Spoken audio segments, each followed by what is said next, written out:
Well, here we are with the continuing coverage of the 2014 Millionaire Chess Open, and I'm giving you my games, all 7 of them that I played, good, bad, and ugly, and you've already seen the real ugly ones. This one's not too pretty, but I have somewhat of an excuse. Okay, first of all, I have the white pieces against Larry Agee. Now, Larry, very nice gentleman. He was rated #1 in our section, the under 2000 section. His rating was 1995, but his performance dropped him down in 1981, and he finished 33rd overall. Oh, brief interruption here. What you see on the screen right now is the percentages that they were giving for the players before the game started. And you can see here we got Wesley So at an ungodly rating of 28.55 going up against Alex Lenderman, and it's 80% in Black's favor to win this. Now, it's kind of subjective, you know, pass pawns or Lenderman's things. Well, he'll have to get a pass pawn first. So as the game would progress, they would change the status of the percentage that one player or the other would win based on what's on the board, actually. So I found that very interesting. Anyhow, back to my game. The night before, I had lost to Hamilton Cruz Fialis in a very embarrassing 17-mover. And so I went out and I got something to eat with my friends, and you know, later at night I really couldn't sleep. So I went out and I did a little blackjacking and did okay with it, and had a few drinks, a few too many probably. So the next morning I was not feeling all my best. That's what Las Vegas will do to you, and playing bad will do to you. So I was having some stomach issues, and that played a part in the game that you're going to take a look at. While I was having a drink, I noticed that the pairings had come up on the phone. That was another nice thing about this tournament. The pairings were sent to a phone application, and you could see who your opponent was. And so I went to chess.com, and I found some of Larry's games on there.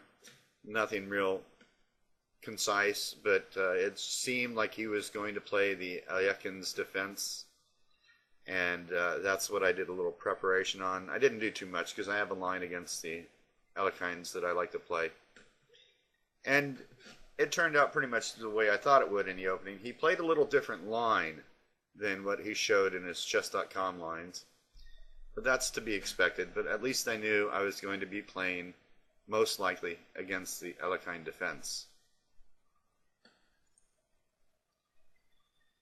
And as a matter of fact, I think I was almost going to be late for this game. I managed to make it on time for every round. Of course, that helped by the fact that I was staying at the Planet Hollywood. You just had to take an elevator down.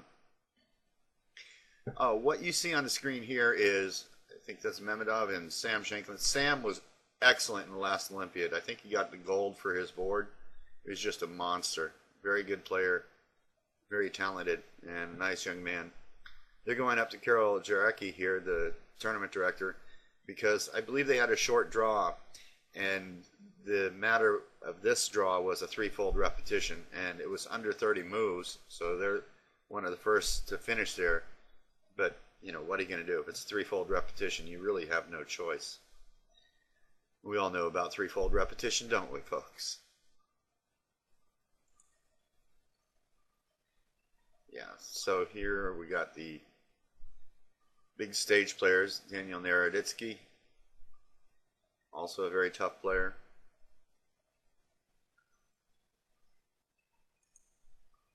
So we'll just watch the players' videos for a bit longer here.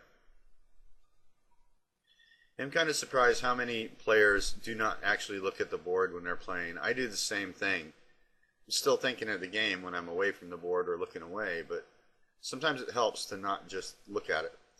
Oh, and here we even have some celebrities. We have Lou Diamond Phillips playing Alex Lenderman. Oh, I'm sorry, that's Wesley So. Boy, the two look so familiar. I mean, Lou Diamond at a much younger age, of course.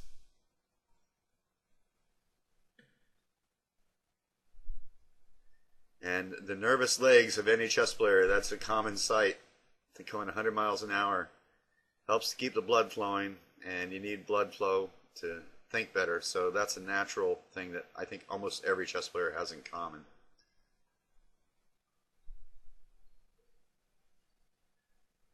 All right, well, let's get on to my game and see how I managed to do this time. Now here we got me playing white, and I started with e4, and Larry Agee played knight f6. Larry's a very nice guy, older gentleman, and exchanged emails and stuff. I hope to stay in contact with Larry. So it's an Alekhine's defense, and I play this line that I'm pretty used to.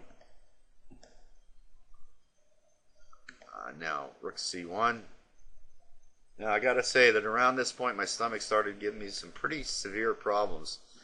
I think that's from the heavy dinner I had the night before. He castled. I played bishop d3.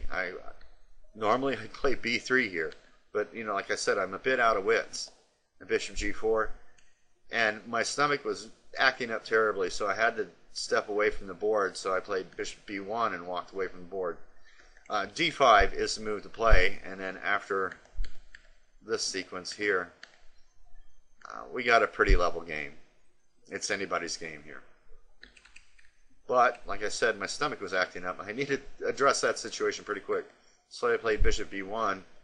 And imagine my surprise when several minutes later I came back and knight takes pawn was on the board. I had to laugh at myself. So, queen e2. Knight takes e3, fe3, d5. Now, Larry didn't exactly play this phase of the game that well. He's a pawn up, and I think he's trying too quickly to consolidate. I think he needed to keep the pressure on, because I'm not castled yet. But now I do take the time to castle, but rook d1 probably was even better. e5, good. He's shooting out toward counterplay. And I realized that if he just comes steamrolling up the board, well, e4 is a threat right now, so I got to deal with that. Probably the best, technically speaking, is to take on e5. Just look at that. And this looked pretty joyless to me. I think black is probably winning at this point. So I played queen to b5, just trying to shake things up, and it ended up working. He played bishop takes f3, rook takes f3. Now he should take on d4. He didn't. He played knight to e7. And now d takes e5. It was not time to take on b7 yet. a6, queen takes b7. And now he should just play bishop takes e5, and he's got the better position. He's not winning, but definitely better. He plays rook to b8. And now I take on a6. And according to the computer, this is dead level, and I'd have to agree. It takes more inaccuracies on my part for my opponent to get the advantage. Plays bishop takes e5, and now I played b3, which is a mistake. It weakens the dark squares. It's a horrible idea. The pawn on b2 needs defending, and I was looking at queen e2, and I don't know why I didn't play this. You know, play would follow something like this, and yeah, you know, both players got some play. d4 is a rather intimidating looking move, but he's got two other pieces on that file, so there's time to clear out of town before things get going. In the game I played b3. As I mentioned, that's weakening of the dark squares, and you'll see that's where my downfall was. So I got to credit Larry with hanging in there and finding a way through this maze to take advantage of that. Now, knight to e2 was probably the best move here, and I missed that as well. I was missing all sorts of things in this game. It's amazing if you're not feeling good what will happen. And after this, queen f1, he takes a pawn. Okay, we're equal in material, but it's a fight. I played queen to d3 here, and after d4, I think black is just clearly better. Knight e2, rook takes rook, knight takes, pawn takes pawn. And now this pawn is sitting there on e3, and I can't take it because of the threat of bishop to d4, pinning and winning. So knight to e2, knight to d5, g3, queen a5, rook to f1, rook to e8. And now I should play queen to c4, and I think it's, again, level. I just didn't even see this move. What is the point of it? Well, if the knight moves, then you got queen takes f7 and queen takes e8. So it's a nice firm post for the queen, and it exerts some pressures. And it's of a color complex that it was difficult for black to defend. So yeah, queen c4 was better. I played rook to c1, and he played rook to e6. And queen c4 is still good here. Probably giving black a little bit better game, but it's still a good move. But I played rook to d1. Now knight c3. And now I missed the chance to trade queens, which is the best thing to do, because I'd like to get into a bishop's opposite color ending. And after queen d8, queen takes, rook takes, king up, bishop to d3. Now he can get a pawn here, so he's a pawn up. But after bishop c4, the win is really in question whether he can win this game or not. Bishop's opposite color certainly level things out quite a bit. But in the game I played rook to e1, just typically butchering the game. And now I can take on a2. It was actually probably better to play rook to d6, hitting the queen first, now here.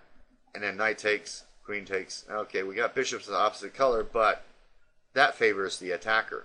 And this just looks fugly for white.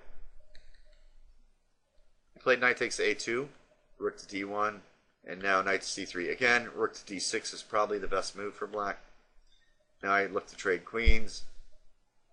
And here, I make an outright blunder. Play knight takes c3. This is just losing by force. Bishop to d3. Again, if there's a trade in minor pieces, I want it to be knight for knight, not knight for bishop or anything like that. I want to have bishops opposite color to have any chances of drawing. Now here, black is clearly for choice because he's a pawn up, but I'm not sure that he can win this. But after knight takes c3, this is different.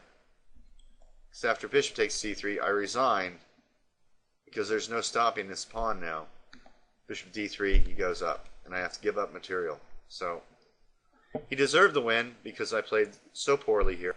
So after 5 games, I have 2 wins out of 5. A miserable showing.